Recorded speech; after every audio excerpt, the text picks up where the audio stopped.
खाता बुक में आज हम बात करेंगे हम सबकी चहेती टीम। आज तो मैं कलर्स भी आरसीबी के पहन के आया हूँ, आप हालांकि ऑरेंज आर्मी बने हुए हैं, लेकिन मुझे लगा आज आरसीबी और हैदराबाद दोनों का करेंगे। नहीं नहीं, पहले बेंगलोर की बात करेंगे क्योंकि बेंगलोर का इंतजार जो है खाता बुक में, अभी उनका सफर देखिए फाइनल्स तक भी पहुंचे हैं वो काफी बार, लेकिन ट्रॉफी से अभी भी दूर हैं। और इस सीजन भी एक अच्छी शुरुआत के बावजूद, जहां पर उनके पास मौका था कि 1 और 2 फिनिश करते, उसके बावजूद खाता बुक अगर उनका ओवरऑल देखे तो शायद उतना ज़्यादा हरा नहीं हो पाया जितनी उन्हें उम्मीद थी।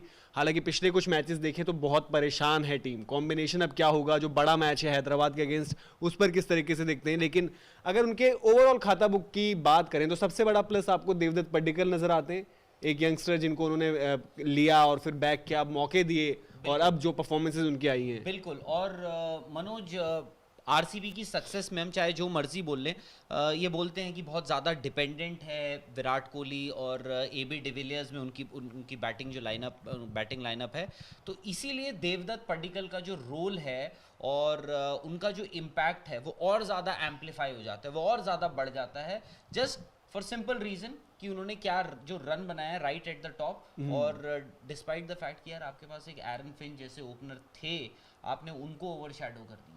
तो क्या खाता बुक में आप एरन फिंच को, क्योंकि उनकी परफॉर्मेंसेस भी ऑब्वियसली देखिए, रन्स तो हैं, वो पार्टनरशिप भी सेकंड सक्सेसफुल पार्टनरशिप रही है इस टूर्नामेंट की, बट एरन फिंच से जो शायद उम्मीदें होती हैं उस लिहाज से मैं उनका खाता बुक पूछूं तो आप क्या कहेंगे? मैं ये मानूंगा कि देखिए एरन फिंच एक इम्पैक्ट प्लेयर हैं, मैच विनर हैं, मेरे लिहाज से शायद वो मैं उनको रेड कैटेगरी में रखूंगा अगर खाता बुक की हम बात करें, क्योंकि उनसे जो थी रन्स की ज़रूरत शायद जो आरसीबी को, वो ठीक है पार्टनरशिप्स में लगे, बट उन पार्टनरशिप्स में भी ज़्यादा डोमिनेट किया देवदत्त पड्डीकल ने। कुछ नॉक्स उन्होंने खेला जहां पर लगा कि वो अपने बेस्ट की तरफ जा रहे हैं, बट डिसअपॉइंट ही किया ज़्यादा उन्होंने। पर अब हो सकता है कि आप एक बड़े मैच में उन्हें दोबारा बैक किया जाए, जो लगातार उन्हें किया गया था, बाद में ही उन्हें हटाया गया, तो वो किस तरीके से देखते हैं आप? एरन फिंच को जो लिया था लेकिन उस तरीके से क्लिक नहीं किया जो सोचा होगा आरसीबी ने। और ये बात आपकी ठीक है, आपने ऑक्शन में एरन फिंच पे कहा आपने कि विजय हमें एरन फिंच चाहिए तो चाहिए ही थे, और आप उनके पीछे गए और आपने लिया। एरन फिंच ऑस्ट्रेलियन टीम के कप्तान है लिमिटेड ओवर्स फॉर्मेट में, तो ऑब्वियसली एक बड़े नाम के साथ एरन फिंच इस टीम में आए थे, कप्तान है।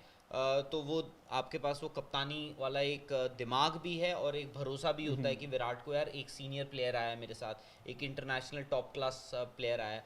बट उस हिसाब से एरन फिंच ने अपनी परफॉर्मेंस में वो ट्रांसलेट नहीं किया। कुछ जगह है उनका एक हाफ सेंचुरी है, if I am not wrong, पूरे अभी तक जो उन्होंने खेला है, बट उसके बावजूद देखिए कि उन्होंने ये मोस्ट सक्सेसफुल पार्टनरशिप रही इन दोनों की इस सीज़न, अगर हम ओपनर्स की बात करें तो उस लिहाज से एरन फिंच ने कभी कभार ये भी किया होगा कि यार मैं थोड़ा ना अपने आप को कंट्रोल कर लेता हूँ, रोक लेता हूँ, जो हमें देखने को मिला डेविड वार्नर के साथ भी मिला। बट ऐसा देवदत्त पड्डीकल ने तो नहीं किया। और एरन फिंच का प्रॉब्लम शायद ये थी कि थोड़े अनसेटल्ड से लग रहे थे, बहुत ज़्यादा कुछ कोशिश कर रहे थे करने की, नए बॉल के अगेंस्ट आप चल के जा रहे हैं, कभी आगे जा रहे हैं, कभी रूम बना रहे हैं, तो वो शायद पता नहीं, मे बी उनको शायद थोड़ा सा कॉन्फिडेंस हिला हुआ था। ये तो रही बात, हमने जो दो ओपनर्स की बात करी, जो दो ओपनर्स लगभग पड्डीकल को तो पहले से उन्होंने बैक कर रखा था, अभी एरन फिंच को लेकर आए थे। लेकिन अब बात करें अगर नंबर 3 और कप्तान की, विराट कोहली वो विराट कोहली नजर नहीं आए जो डोमिनेट करते हैं फील्ड पे। तो क्या एक ये वजह है जो मैं कह रहा हूं कि यार खाता बुक में इन्होंने स्टार्ट अच्छा किया था, सब कुछ अच्छा था, ये और ज्यादा अच्छी पोजीशन पर होने चाहिए थे, टॉप 2 फिनिश होनी चाहिए थी। विराट कोहली का अपने विराट रंग में ना रहना क्या खाता बुक में इनके लिए दिक्कत कर गया? मुझे लगता है। और ऐसा होता है ना कि शायद से आप देखिए 4 मैचेस आप जीते हैं, आप नंबर 4 पे रहे प्लेऑफ्स में, हो सकता है 4 नहीं 7 जीते। नहीं 4 नंबर पे हैं आप प्लेऑफ्स में, आप 4 आपने बोला 4, मेरे को लगा कि आप 4 जो हार है उनकी, नहीं मैं बोल रहा हूं 7 मैच जीतकर चौथे नंबर पे, लास्ट पोजीशन पर है, इसके बावजूद आप 2 पे भी हो सकते थे, क्योंकि मोस्ट ऑफ द सीजन शुरुआत में एटलीस्ट आप 2 पे रहे हैं, तो आप 2 पे भी हो सकते थे। और विराट एक बड़े इम्पैक्ट वाले प्लेयर हैं, उनके साथ भी वही हुआ जो एरन फिंच के साथ हुआ। एरन फिंच आई थिंक इसलिए अलग अलग है, मैं दोनों को कंपेयर कर लिया है, बट एरन फिंच अपनी फॉर्म ढूंढ रहे थे, विराट फॉर्म नहीं ढूंढ रहे थे। विराट ढूंढ रहे थे एबी डिविलियर्स को कि जी एबी डिविलियर्स आएंगे वो मारेंगे, उन पे वो ज़्यादा भरोसा जता रहे थे। बट विराट का जो स्कोरिंग है यार, ठीक है एबी डिविलियर्स जैसे मारते, बट विराट अगर मारने पे आए वो भी किसी से कम नहीं है। तो मुझे लगता है कि विराट ने ना अपने से ये करने के लिए प्रेशर उनको लगा होगा कि मैं प्रेशर रिलीज करता हूँ, बट उन्होंने प्रेशर ज़्यादा ले लिया। और इसकी एक वजह शायद ये भी थी क्योंकि एबी डिविलियर्स का आपने जिक्र किया, वो तो ऑब्वियसली इस टीम के लिए हमेशा ही प्लस रहे हैं। इस सीजन में उनके इम्पैक्टफुल रन्स हैं, जो जिन मैचेस में रन्स उनके रहे अच्छे वो मैचेस आप जीते भी। तो आई थिंक खाता बुक में बैटिंग डिपार्टमेंट में जैसे देवदत्त पड्डीकल तो इसलिए क्योंकि उन्होंने जिस तरीके से परफॉर्म किया, बट बैटिंग डिपार्टमेंट में other than Devdutt Padikkal Aaron Finch एक बड़ा खाता बुक में जो ग्रीन रहे।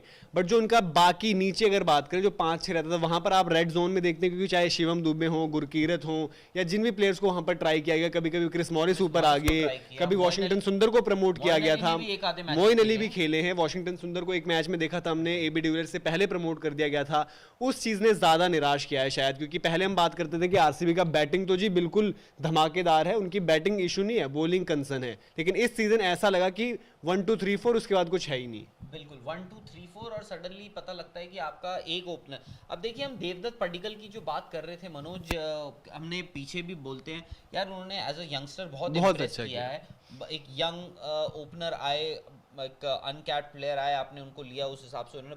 बट हम कभी कभार बात तो करते हैं ना उनके स्ट्राइक रेट पे, तो एबी डिविलियर्स को अगर आप देखिए उनका हर चीज़ सही है। 4 हाफ सेंचुरीज हैं, मैच विनिंग नॉक्स खेले हैं उन्होंने, सबसे बड़ी बात उन्होंने आपको मैचेस जिताए हैं। तो इम्पैक्ट देखिए आप, रन आपको बहुत लोगों के दिख जाएंगे, बट इम्पैक्ट क्या हुआ वो भी आपको देखना होगा। तो एबी डिविलियर्स ने आपको मैचेस भी जिताए हैं। आप स्ट्राइक रेट पे कोई कंप्लेन नहीं कर सकते हैं, उनका 150 170 का उनका स्ट्राइक रेट है। तो बट आप जो बोल रहे हैं बैटिंग में अगर आपको ग्रीन जोन में देखना है तो शायद से आप सिर्फ 2 प्लेयर्स को देख रहे हैं पूरी बैटिंग में। हाँ, क्योंकि अगर जिनको जो उस तरीके से देखे जाए, पड्डीकल और एबी डिविलियर्स, देखिए विराट कोहली के रन जरूर हैं, बट वो शायद वो रन्स नहीं है जो दुनिया देखती है हमेशा विराट से, उस तरीके की नहीं आई, डोमिनेट नहीं किया उन्होंने उस तरीके से, तो शायद मेरे को इसलिए लग रहा है। बट अगर बॉलिंग की बात करें, जिस तरीके से बॉलिंग एक बहुत बड़ा सरदर्द रहता था, उसमें आप ट्रम्प कार्ड किसे मानते हैं, किस तरीके से मानते हैं? क्योंकि देखिए उमेश यादव को पहले खिलाया गया, उन्होंने दोबारा अगेन थोड़े से वो महंगे भी साबित हुए। चहल ने जबरदस्त परफॉर्मेंसेस दिए, चहल ने तो कमाल ही कर दिया। उसके अलावा सिराज देखें, उनका ऑन एंड ऑफ रहा कि किसी मैच में जबरदस्त परफॉर्मेंस, किसी मैच में अगेन थोड़ा ऑर्डिनरी। उनको कंसिस्टेंसी थोड़ा अपनी अच्छी करनी पड़ेगी, क्योंकि बैंगलोर को आगे भी देखना होगा। आज जब हम बात कर रहे हैं तो हमें पता नहीं है कि क्रिस मॉरिस और नवदीप सैनी का क्या स्टेटस है। तो जो बॉलिंग एक थी उनकी धारदार और जो असरदार दिखी, वो थोड़ा लग रही है कि थोड़ा सा चिंता का सबब हो सकती है अगर मॉरिस और सैनी दोनों को कुछ डाउट रहा फिटनेस को लेकर। मनोज, मुझे लगता है कि क्रिस मॉरिस, क्योंकि नवदीप सैनी शुरू से इस टीम के साथ खेले, Chris Morris initial part of the tournament injured थे, जैसे ही वो टीम में आए वो इम्पैक्ट दिख गया आपको, सडनली आपको दिखा कि यार हमारी तो टीम ही ट्रांसफॉर्म हो गई।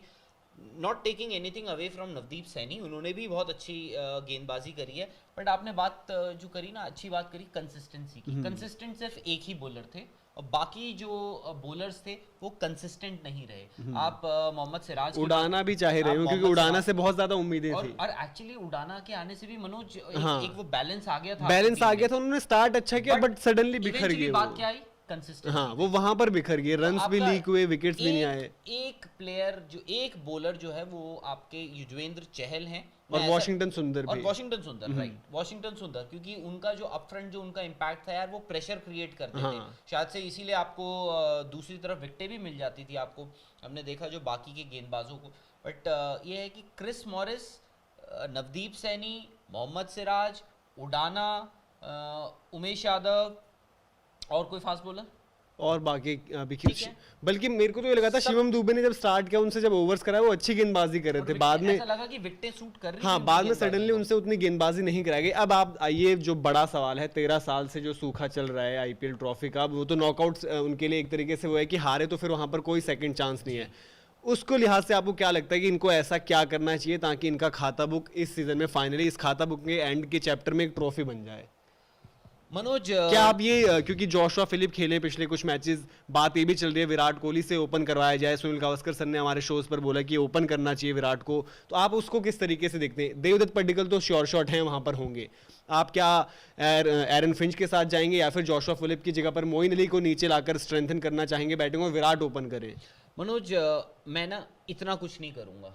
देखिए, खराबी नहीं है, विराट आपके सबसे इम्पैक्टफुल प्लेयर हैं, अगर आप मानते हैं तो आप ओपन करवा सकते हैं, बट आप ये सोचिए कि वो 1 डाउन बैट कर रहे हैं और उनको ये डर लगता है। अदरवाइज विराट खुला क्यों नहीं खेल रहे हैं, कोई उनको रोक रहा है खुला खेलने से?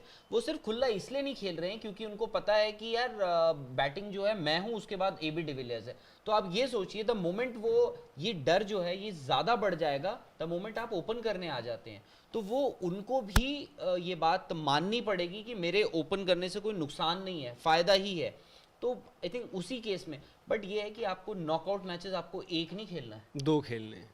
2 भी नहीं। हाँ मतलब 2 पहले, 2 फाइनल के लिए, फाइनल तक के सफर के लिए 2 नॉकआउट मैचेस खेलने हैं बैक टू बैक। क्या आप इतने कंसिस्टेंट हैं कि आप back to back 3 knockout matches जीत जाएं अगर आपको ट्रॉफी जीतनी है?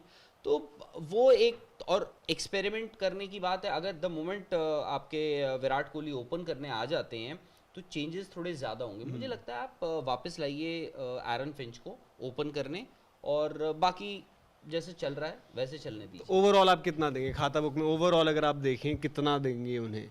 यार अगर मैं ऑन अ स्केल ऑफ 10 चौथी टीम है तो मैं 10 में से 6 दूंगा। 10 में से 6 मैं भी यही मानता हूँ, क्योंकि देखिए जिस तरीके से टूर्नामेंट से पहले प्लेऑफ में 10 में से अभी मैं उन्हें येलो ही रखूंगा, हालांकि वो प्लेऑफ्स पहुंचे हैं, बट क्योंकि विराट कोहली का खुद का कहना था कि जी हमने काफ़ी टाइम बाद इतनी बैलेंस टीम मुझे दिखी है, बहुत ज़्यादा कॉन्फिडेंट है, लेकिन जो एंड हुआ है जिस तरीके से लीग स्टेज का वो थोड़ा डिसअपॉइंटिंग है।